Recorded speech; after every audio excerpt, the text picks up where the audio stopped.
The Ontario government has announced it will provide $2 million to support the community of Attawapiskat, but our next guest says Canadians can also play a part. Ian Manion is the Youth Research Director at the Royal Institute of Mental Health Research, and he joins us from Ottawa. Good morning. Good morning. Can you tell me a little bit about, because experts are calling this a suicide contagion, and we've been referring to it, of course, as a suicide crisis because of what's been going on in Attawapiskat. What exactly is it, if you can explain the crisis, the contagion, the cluster, I guess, as it is?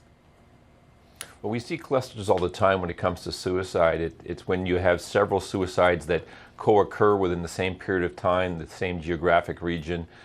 We talk about contagion when there's clearly a link between those that have died, either because they have a relationship, they have a social relationship, they look to each other in one way, they might admire each other, they're role modeling in a negative way. We saw that, for example, when Kurt Cobain died. Many people died in the very same way that he did, taking their own lives. So in these communities, unfortunately, you have a group often of young people who are suffering in a very similar way. Perhaps they're starting to talk about how difficult their situation is, how hopeless it is, and they may even start to do things collectively that they would never do by themselves.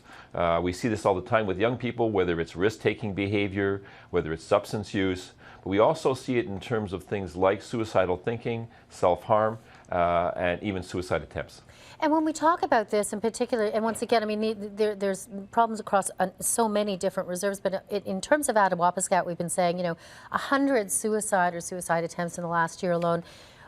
Tell me about the underlying causes, in terms of getting these kids who now have a group mentality or even a pack mentality to that. Well, we have to understand that this is very complex. There's no one thing that's causing all of this, and it's not just one period in time. This has been building for generations. There are clearly all kinds of determinants of health that we need to consider, the living situations, the sense of hopelessness given the poverty, the lack of housing, the challenges in terms of education. So you can see how these problems tend to compound one on top of the other on top of the other. One thing that we wonder about is whether we're dealing with young people that are experiencing mental illness. And that's not clearly the case. And this is more social disadvantage rather than frank mental illness. But when you have people that start to die, you have also a community that starts to grieve. And sometimes grieving can also not be the healthiest thing in terms of how you actually deal with that loss. You carry it around with you for a long time. It can be very, very heavy. And if you don't have a lot of positive outlets to be able to deal with those emotions, the danger is you may get stuck with those emotions and sometimes go in very dangerous ways in terms of how you cope eventually. And then that would fester. What about this contagion or cluster? We've been talking about because they're young people. But in terms of the older, an older generation? So again, suicide has no boundaries in terms of who it affects.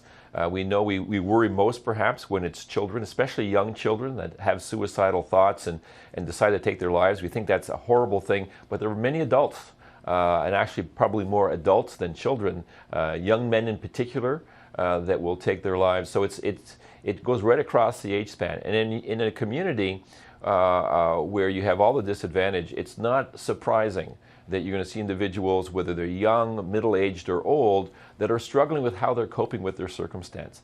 Sometimes, if you are older, you may also have experienced more trauma in your life. And when deaths start to happen in your community, you can get re-traumatized in certain ways, and to the point where it can be beyond your coping. Community in such crisis. Dr. Manion, appreciate your thoughts. Thank you. Thank you.